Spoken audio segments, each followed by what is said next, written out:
Bapa, Putra, dan Roh Kudus. Amin. Allah yang penuh kasih, puji syukur kami aturkan kepadamu bahwa kami boleh diberi hari yang baru. Kami juga bersyukur kepadamu, sabdamu ya Tuhan, seperti pedang bermata dua yang menembus jantung kami. Semoga kami semakin mencintai sabda-sabdamu, tertulis maupun tidak tertulis. Terpujilah namamu kini dan sepanjang segala masa. Amin. Para saudaraku terkasih dalam Kristus, menarik sekali bahwa dalam kitab suci Yesus memanggil pribadi seseorang dengan nama. Hari ini Yesus memanggil Lewi, yang menurut gereja kemudian adalah seorang pengarang Injil yang kita sebut dengan Matius. Tuhan memanggil kita dengan nama kita. Tuhan tidak meniadakan kodrat kita sebagai anak bapa ibu kita yang diberi nama.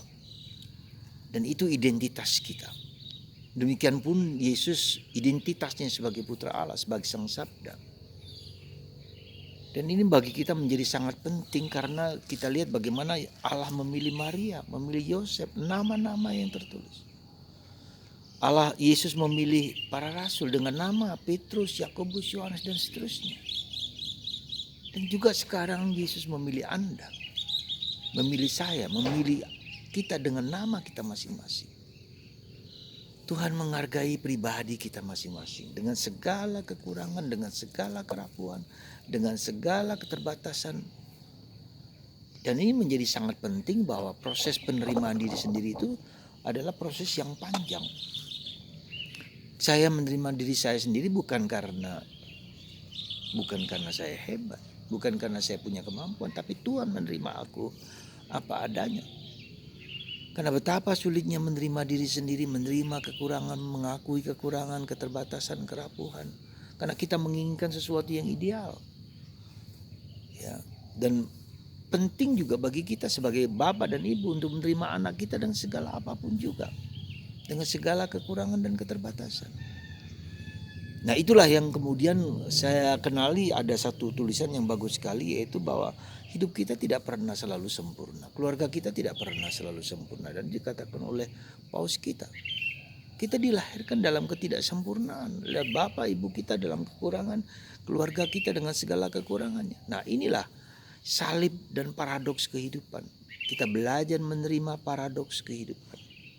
Ya, positif negatif, gelap terang, salib, ya, ambiguitas, ya, konflik-konflik dalam keluarga. Dan itu sesuatu yang tidak bisa kita lepaskan, tidak bisa kita hindari, dan tidak bisa kita pungkiri bahwa itu memang ada. Nah, ketika kita menerima paradoks itu, yang bahasa Italia disebut sfumato, ya, adalah suatu seperti api, bara api yang menyala ke atas, naik ke atas, ya. Bara yang dari sampah atau dari kayu yang terbakar naik ke atas. Ya. Dan itu mengandaikan kita harus menerima realitas kehidupan kita yang tidak selalu sempurna. Dan itu kita diajak untuk belajar menerima, mengakui salib itu. Dan pentingnya penerimaan ini supaya kita tahu antara ketegangan-ketegangan antara idealisme dan realitas. Ketegangan itulah menciptakan kreativitas. Konflik itulah menciptakan realitas. Salib itulah yang membuat kita bisa merendahkan diri, menundukkan diri, ya. Dan kita bisa menerima kenyataan itu, lalu ada rahmat, ada inovasi, ada kreativitas. Kita diajak menjadi lebih dekat dengan Tuhan. Kita diajak untuk berdialog. Kita diajak untuk merendahkan diri kita. Ya, dan itu semua adalah bagian proses yang kita sebut paradoks kehidupan, ambiguitas kehidupan, yang kemenduaan yang tidak selalu bisa jelas kita mengerti, yang tidak selalu bisa kita selesaikan dengan hidup kita. Dan itu kita harus terima. Seperti kita lihat salib Yesus dengan kebangkitan, paradoks. Ya, justru di dalam salib itulah ada kekuatan, di dalam salib itulah adalah ada misteri cinta kasih Allah. Paradoks. Apakah kita mau menolak itu? Tergantung Anda. tergantung kita. Kita mau menolaknya, kita mau menerimanya, kita bersyukur bahwa ada semua itu ada bagian untuk berproses. Ya, dan kita menjadi lebih rendah hati dan kita menjadi lebih dekat dengan Tuhan karena kita mengharapkan Tuhan bisa membantu kita menyelesaikan problem kita. Dan Tuhan memanggil Anda, saya, nama-nama ini. Ya. Itu yang pertama. Yang kedua, dalam paradoks kehidupan ini kita melihat terungkap di dalam kitab suci. Coba kita lihat apakah kitab suci tokoh-tokoh hebat semua? Tidak juga. Kita bisa melihat silsilah Yesus. Kita bisa melihat bapak bangsa Yakub adalah seorang yang katakanlah pembohong, penipu. Tapi dipakai Tuhan untuk bangsa Israel. Ada banyak nabi-nabi yang juga punya kelemahan dan kekurangan. Dan itulah kita belajar dari kitab suci. Maka kitab suci yang dalam bacaan Ibrani hari ini mau menunjukkan kitab suci itu seperti pedang bermata dua, ya. Jadi tajamnya dua-duanya, satu kena dalam, satu di luar. Jadi sangat mematikan. Artinya apa?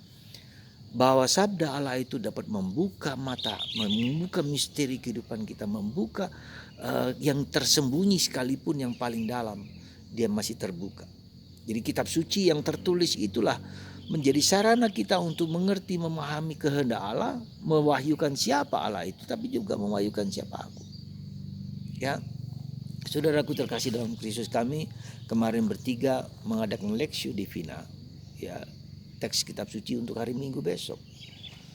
Ya, tetapi Lectio Divina atau pembacaan bersama dilakukan pertama-tama analisa pribadi, analisa teks dulu. Kita mengadakan analisa teks, kita dapat merasakan kata-kata melihat itu 6 kali dalam bacaan kesaksian Yohanes tentang Yesus. Ya, bagaimana Yohanes memberi kesaksian siapakah Yesus itu? Ya, dia adalah Allah yang membaptis, dia adalah karunia Roh Kudus dalam diri dia. Dan kita bisa melihat bagaimana Yohanes melihat itu. Dan dia mengalami itu karena pengalamannya sendiri dengan Tuhan. Wah, luar biasa. Kami bertiga mencoba memasuki misteri sabda Allah, memasuki Allah yang bersabda lewat teks kitab suci itu.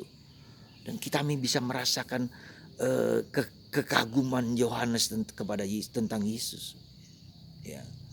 Siapakah Yesus? Aku ini adalah hanya hamba yang tak berguna. Membuka tali kasutnya pun aku tak layak. Itulah.